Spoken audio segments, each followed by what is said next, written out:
자, 여러분 반갑습니다. 정박사입니다. 자, 오늘 장 끝나고 개인적으로 일정 좀 있다 보니까 좀 처리하고 다시 복귀해서 시장을 좀 보고 관련 종목군들 그다음에 있었던 이슈들 그리고 좀 스터디 해야 될 내용들 좀 두루두루 둘러보다 보니 어느덧 시간이 최적은 훌쩍 넘어버린 것 같습니다. 그러다 보니 이제서야 영상과 카페에 글을 좀 남기게 되었는데요. 빠르게 시장 둘러보고 간단하게 영상 남기고 마감하도록 하죠. 자, 이 대통령 정책주의 강력한 순환매 그리고 카카오 그룹주의 폭등, 시총에 얼마든 폭등시키는 유동성 장세가 강하게 진행이 되고 있는 시장입니다. 지수로 볼 때는 조정은 있을 것으로 보이지만 현재의 유동성 장세와 시장의 흐름으로 놓고 봤을 때는 그 조정의 폭이 사실상 그렇게 크게 나오지도 않을 것이다 라는 개인적인 생각이 더 강한 부분이지 않나 생각이 듭니다. 그만큼 최근에 시장이 강하고 특히나 유동성이 지속적으로 물밀듯이 들어오면서 특히나 외국인들이 매일같이 시장을 1조 원씩 쓸어 담고 있는 수급이 강력하게 들어오고 있다 보니까 시장이 잘 빠지지는 않네요. 지수 즉 코스피 지수가 말 그대로 올라가는 속도를 보면 일반 종목군들 급등주처럼 각도를 지금 수직으로 세우고 있다 보니까 단기적으로는 분명히 어느 순간에는 저항을 맞을 거예요. 지금 이렇게 올라오는 속도 안에는 분명히 각 파트별로는 뭐라고 해야 될까? 쇼커버 물량도 분명히 있었지 않았을까라는 생각을 합니다. 왜? 그만큼 강하게 올라오다 보니까 시장에서 이제 하방 베팅을 했던 공매도든 숏 플레이를 했던 풋옵션이든 등등 해서 급격한 환매수가 발생을 했을 가능성이 매우 높겠죠. 그렇기 때문에 시가총액이 수십조 원에 달하는 종목군들을 이렇게 가볍게 들어 올릴 수밖에 없었던 시장의 모습으로 저는 판단이 됩니다. 뭐든 그래요. 시장이 이제 급격하게 상승을 보일 때는 이러한 이 쇼커버 물량을 소화하면서 급등시키고 나서 다시금 포지션을 재구축하는 흐름으로 전개가 되겠죠. 그러한 수순이 분명히 나오긴 할 거라고 좀 보여집니다. 그 구간에 잘 현명하게 종목들을 잡아야 될 것 같고요. 그러한 과정 속에서도 지금 시장의 유동성이 굉장히 막강하기 때문에 아마 좋은 종목군들은 사실 그렇게 크게 눌리지는 않을 것 같습니다. 조정식 계속 매수에 대한 생각으로 시장을 바라보는 게 지금으로서는 현명한 선택이지 않을까. 그만큼 시장이 강하다라는 걸로 생각을 해보시면 좋을 것 같네요. 자, 오늘도 보면은 코스피 지수가 2855포인트, 오늘도 1.55% 상승을 하면서 장중한 때는 거의 2,900포인트 근처까지 가는 흐름이라 얼마 남지 않았습니다. 여기서 100포인트만 올라가게 되면 금방 코스피가 3,000포인트를 갈 것만 같은 흐름이기 때문에 이 추세가 굉장히 강하고요. 코스닥은 상대적으로 많이 못 올라갔죠. 그러한 이 흐름에서 오늘 오후 들어서 약간의 변화가 코스닥에도 발생을 한 것 같습니다. 그 중심에서는 제약바이오 위주로 수급이 좀 들어오는 것을 일부 확인을 했었는데요. 일단 코스닥과 코스피에 키 맞추기를 하려면 이제 시가총액 상위 쪽에서는 제약바이오 그리고 화장품 계통의 종목군들이 아마 코스닥의 주가를 끄집어 올리는 역할을 할 것 같고 코스피는 좌우지간 많죠. 삼성전자, SK하이닉스 강세의 지주사들 지속적으로 강세를 보이고 있는 과정 속에서 오늘은 카카오그룹주까지 합세하면서 시총이 카카오그룹주에서만 오늘 한 3조 가까이 올라왔으니 3조 이상의 시가총액이 불어났죠. 카카오그룹주에서만. 그리고 여기에 네이버도 올라오고 현기차, 현대모비스 등등 전반적으로 3법 개정 이슈가 시장에 강하게 작용을 하고 있는 걸로 판단을 하면 될 것 같습니다. 그래서 전혀 시장에는 문제될 것은 하나도 없는 부분이다 할 수 있을 것 같네요. 그리고 지금 이제 미국 시장이 열리고 있는 과정 속이기 때문에 간단하게 코멘트를 하면 오늘 밤 미국의 이 반도체 섹터가 상대적으로 강세를 보이고 있는데 이는 이 미중 무역 협상에서 중국에 대한 반도체 규제에 대한 완화가 일부 있을 것이다 라는 부분들이 시장에 나오면서 관련된 종목군들이 강세를 보이고 있다 정도로 봐야 될 것 같고 웨스터 디지털 아니 웨스팅하우스의 10개 원전 이 건설을 진행할 것이다 라는 이슈 등이 나오면서 최대 주주인 카메코, 우라늄 유통을 하고 있는 카메코가 오늘 11% 급등하면서 원전 섹터도 미국에서는 나쁘지 않은 흐름으로 이어가고 있다 정도로 판단을 하면 될 것 같습니다. 자, 오늘 뭐 시장 보면 대선 이후 한국 증시의 지수 상승 속도가 말 그대로 개별 종목처럼 급격하게 각도를 세우고 올라가고 있는데, 개별 동반하면서 지금 급등 구간의 흐름을 보이고 있기 때문에 뭐 나쁘지는 않습니다. 대신 급격하게 올라오고 있다라는 흐름이 항상 두려움과 우려감을 낳는데요. 그 정도까지는 아닌 것 같아요. 계속 기회될 때 매수를 하는 전략으로 계속 봐야 될 것 같고, 강력한 시장의 허니문 랠리가 말 그대로 펼쳐졌습니다. 이는 과거 2020년도 유동성 랠리와 흡사 비슷한 성격의 지수의 상승이 좀 일어나는 듯한 걸로 저는 판단을 하고 있고요. 어느덧 2900포인트 근처까지 올라와 있는 모습인데, 여기서 2950포인트를 찍고 조정을 보일지 아니면 그 전에 조정을 보일지 이 두 가지 관전 포인트만 보면 되는데, 일단 수급이 제일 중요합니다. 최근에 이 시장의 랠리는 개인의 물량을 다 받아가고 있는 외국인들이 주축이 돼서 약 4조 가까이 물량을 쓸어 담으면서 끄집어 올린 거기 때문에, 외국인의 매수세가 이어진다면 지수는 더 갈 수 있겠다 정도로 시장을 해석하고 싶습니다. 자, 그간 시장을 끌어올렸던 상법 개정 관련된 종목들이 오늘은 일부 윗꼬리를 다는 모습도 좀 보여졌는데요. 단기 저항권에 부딪히는 모습도 있을 수 있기 때문에 주의는 해야 되는데, 조정을 받고 난 이후에 어떤 종목이 다시 갈 것이냐를 본다면은, 실적을 겸비한 지주사들은 조정 이후에도 계속 좋을 수 있을 가능성이 매우 높겠죠. 또한 증권주도 마찬가지로 가장 일바로 신고가를 만든 종목은 키움증권입니다. 키움증권의 조정을 좀 보면서 추후에 다시 공략해 보면 될 것 같다 싶네요. 먼저 지수를 좀 놓고 보면요, 코스피 지수가 말 그대로 이 급진갭이라고 하죠. 돌파하면서 지금 급진갭 성격으로 매일같이 갭을 들면서 지금 올라오고 있습니다. 올라오는 과정 속에 갭이 하나, 둘, 셋, 벌써 3공이 터져 버렸는데요. 사실 이거는 엄청나게 강력한 파동이라고 할 수 있겠죠. 갭이 이 정도로 들었기 때문에 굉장히 강력한 파동이고요. 코로나 팬데믹 당시에 주가 올라왔을 때도 사실 그 정도 속도는 아니었는데 굉장히 좀 빠르게 올라오고 있습니다. 그 당시도 이러한 이 매물대 구간에서 사실은 한 번 정도 시장에서는 접고 가는 흐름을 좀 보이죠. 올라오다가 어느 정도 상승이 둔화되는 흐름에서 일부 조정을 보이는데, 더 이상 빠지지 않고 옆으로 횡보하는 기간 조정 성격으로 간다면 지수가 레벨업을 이 다음 구간에서 더 크게 할 수 있는 가능성이 열려 있습니다. 그래서 지수적으로 보면 뭐 주봉으로 봤을 때 현 구간이 의미 있는 구간을 통과하고 있는 거기 때문에, 여기를 통과시켜서 2900포인트, 2950포인트 여기도 저항이 상당하죠. 이런 구간에서 일부 저항을 받고 밀렸다가 한 2800포인트 언저리까지만 밀렸다가 힘 모아서 이렇게 돌파를 하면 뭐 3500포인트도 가능하지 않을까, 뭐 이런 생각을 해볼 정도로 지금 시장이 강하다, 생각보다 굉장히 강하다. 만약에 여기서 삼성전자를 들어 올려버리면 지수가 더 큰 폭으로 올라가 버릴 수도 있다. 왜?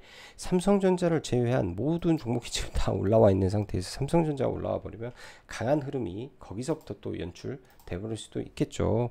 그러다 보니까 뭐 저는 이제 개인적으로 코스닥 레버리지 ETF를 가지고는 있는데, 사실은 별로 재미가 없어요. 한 30% 정도 수익권인데 재미가 없고, 말 그대로 코스피 레버리지를 들고 있는 사람이라면 지금 뭐 거의 70% 가까운 수익이 나버렸을 정도로 코스피 레버리지와의 격차가 굉장히 크죠.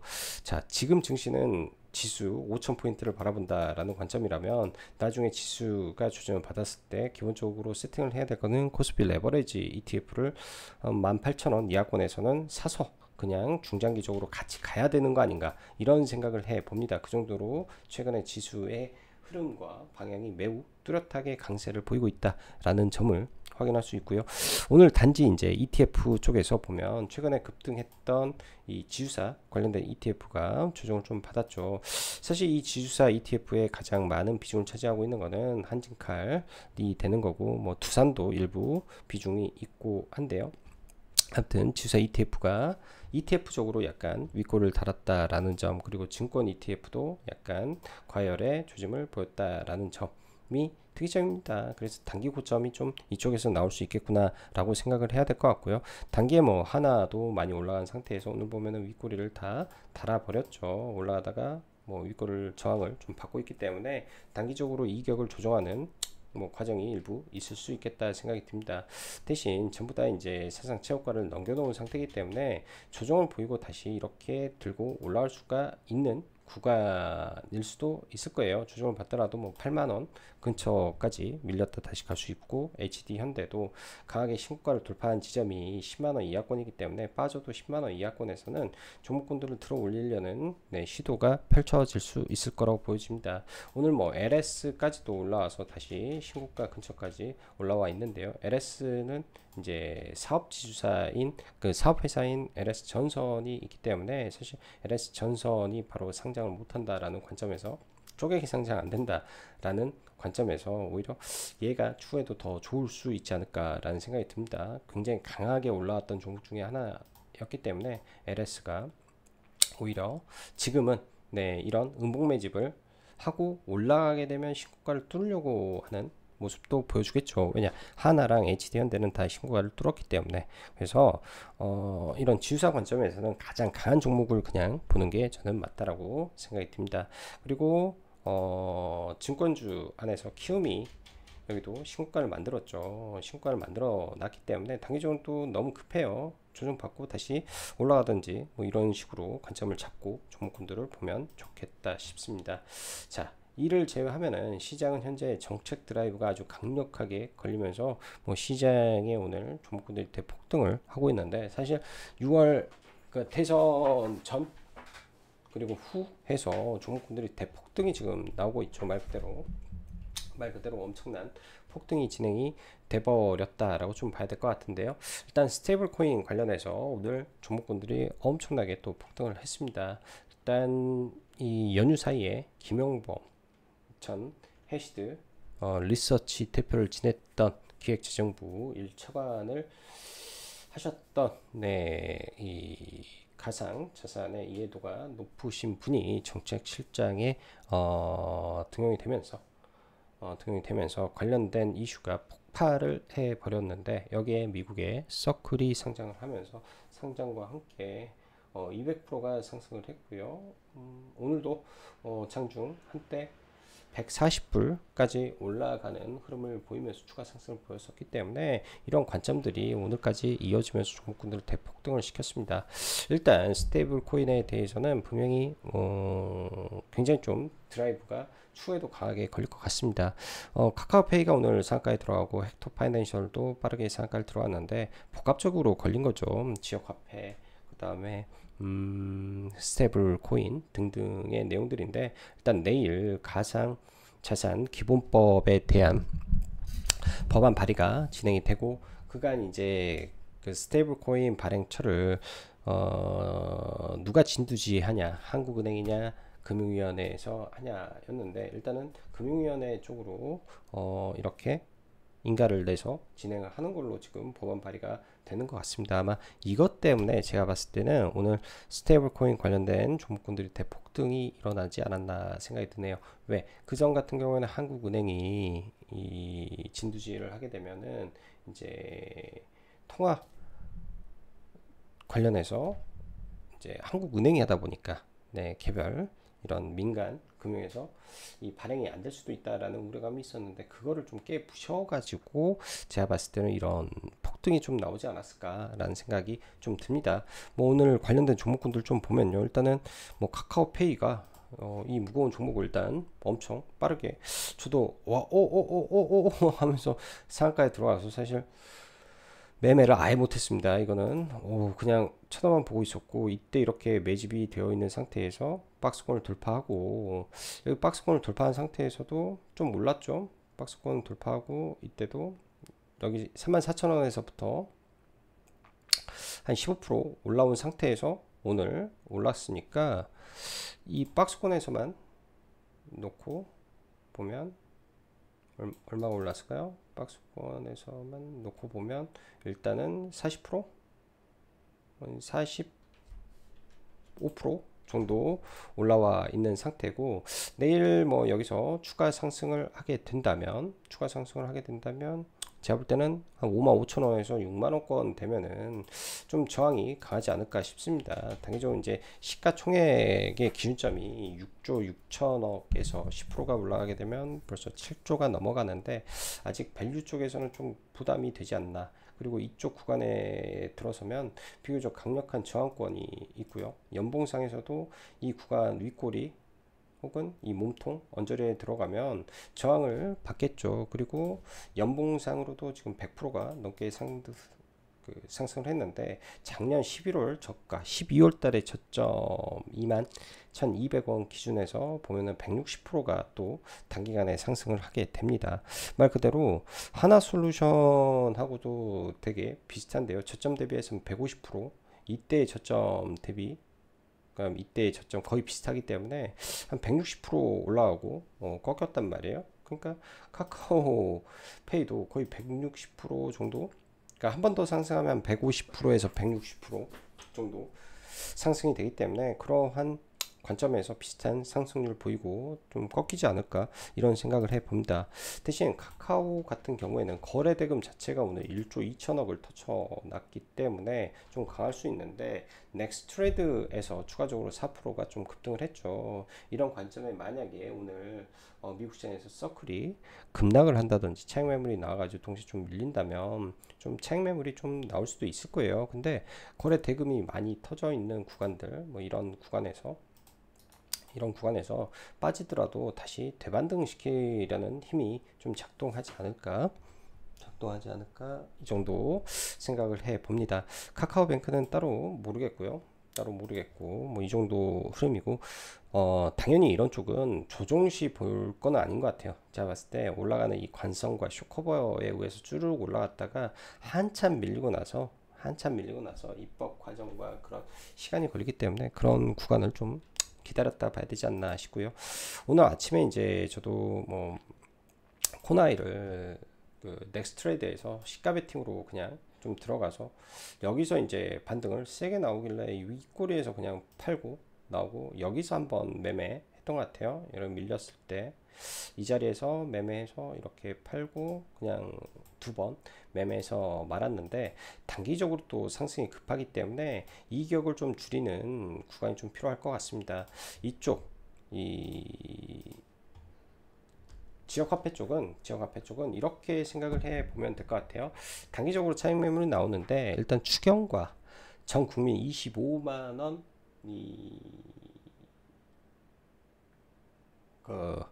뭐죠? 지원금 25만 원 지원금이 현실화되면 그때부터 분할 매도 관점에서 혹은 그때 매도를 진행을 할 걸로 계획을 하고, 조정시 매수 관점에서 종목을 좀 보면 어떨까 생각이 듭니다. 굉장히 큰 자금이 들어왔고요. 제가 볼 때는 굉장히 큰 자금이 들어왔고, 지금 이렇게 올라오는 구간에서 연봉으로 봤을 때 이제 연봉에 돌파하기 때문에, 만약에 밀려가지고 6만원대권 내려온다면 한번 도전해 볼 만한 종목이지 않나 생각이 들어요. 연봉에서 이렇게 강하게 들어온 거, 월봉에서도 아직 신고가를 내지 않은 상태에서 단기 이렇게 눌림을 주는 거니까 하루 이틀 좀 눌렸다가 이렇게 올라올 수 있는 구도를 만들어 놨다 좀 보여지네요. 쿠콘도 마찬가지로 단기적으로 이제 종목군들이 많이 오르다 보니까 투자 경고도 걸리고 뭐 이런 것도 진행이 되고 있는데요. 다 조정시 다 봐야 될 종목이다 생각이 듭니다. 자, 그리고 원전 쪽인데요. 원전 쪽인데 지금 두산 에너빌리티라든지 이런 종목군들 시세가 나쁘지 않아요. 제가 볼 때는 나쁘지 않게 진행이 되고 있다 생각이 들고, 어제 이제 한전기술 좀 들고 넘어왔는데 아침에 좋은 이슈가 있었음에도 불구하고 좀 못 가더라고. 그래서 저는 아침에 이제 좀 갭 들고 할 때 팔아버리고 말았었는데요. 이후에 반등하다가 또 밀렸다 다시 올라가는 흐름을 좀 보여줬던 것 같습니다. 한전기술은 사실 이 구간에서 보는 것보다는 그냥 두산 에너빌리티가 조정을 받는다든지 BHI가 좀 많이 밀린다든지 하는 게 조금 더 좋을 것 같아요. 그만큼 두산 에너빌리티의 거래 대금이 너무 강력합니다. 요즘 시장 보면은 매일같이 1조의 유동성을 가지고 있는 종목이 굉장히 드물기 때문에 보기 드문 유동성이 계속 들어가고 있는 종목이 투자 에너빌리티다. 매일같이 기회를 주는 종목이기도 합니다. 많이 밀리게 된다면 계속 관심을 가지고 봐야 될 것 같고, 오늘 조선주들이 크게 하락을 했는데요. 이런 쪽은 또 나중에 또 기회가 다시 오겠죠. 일일이 다 말하기는 어렵지만 시간이 부족해서 뭐 리포트가 나와서 수주 급감이다 뭐다 해가지고 빠졌다라고 하나, 실적 시즌은 7월 중순입니다. 그 전까지 여러 노이즈는 나올 수 있을 거예요. 수주 잔고가 많아서 수주가 잘 안 되는 거죠. 그래서 좀 빠졌을 수도 있습니다. 대신 올해 컨테이너 선만으로도 벌써 46%를 달성했다라는 점, 저는 이거 높게 평가하고 있다. 아직 미국형 LNG 발주는 시작도 안 한 것 같다 생각을 해보면, 좀 빠지면 또 좋은 기회가 올 수 있는 게 이쪽 조선주라고 좀 보여지네요. 조선주라고 보여집니다. 그리고 화장품 업종이라든지 계속 좋은 흐름 이어가고 있다 라고 보여주는데, 이렇게 쫄쫄쫄 가다가 마지막에 이제 폭등을 해버리는 경우가 많아서 지금 코스맥스가 사상 최고가를 좀 경신을 했어요. 올해 15만원에서 출발을 해가지고 올해 15만원 언저리에 출발을 해서 지금 중요한 구간을 넘어가고 있는 과정 속에서 수급이 계속 좋은데요. 최근에 시장의 스타일이 이렇게 가다가 마지막에 막 폭등해서 끝나버리는 경우가 많아가지고, 이런 종목군들은 이제 3일선, 5일선 네 그냥 잡고 대응하는 방법뿐이 없는 것 같습니다. 저희도 일진전기를 최근에 이제 엊그저께죠, 지난주에 뭐 21선 전후로 그냥 매수해 놓고 기다려라 라는 말씀으로 지금 보는데요. 이런 변압기, 전력 인프라 쪽에서도 추세가 살아있는 종목군들은 때 되면 그냥 다 폭등시켜 버릴 장세로 봐야 될 것 같아요. 지금은 종목군들, 특히 이제 세력주 기반에서 올라가는 종목군들을 제외한 일반 실적이 나오는 종목군들은 그냥 네 엉덩이 딱 붙이고 있던지, 아니면 5일선이라든지 뭐 11선이라든지 중요한 변동성이 좀 줄어드는 국면에 들어가서 시세를 기다리고 대응하는 게 조금 더 좋은 전략인 것 같습니다. 그만큼 시장에 이 잠재 매수세가 많다라는 증거이기도 하기 때문이죠. 자, 오늘은 시간이 많이 늦었네요. 네, 늦은 시간까지 영상 시청해 주셔서 감사하고, 여기까지 정국박사였습니다. 감사합니다.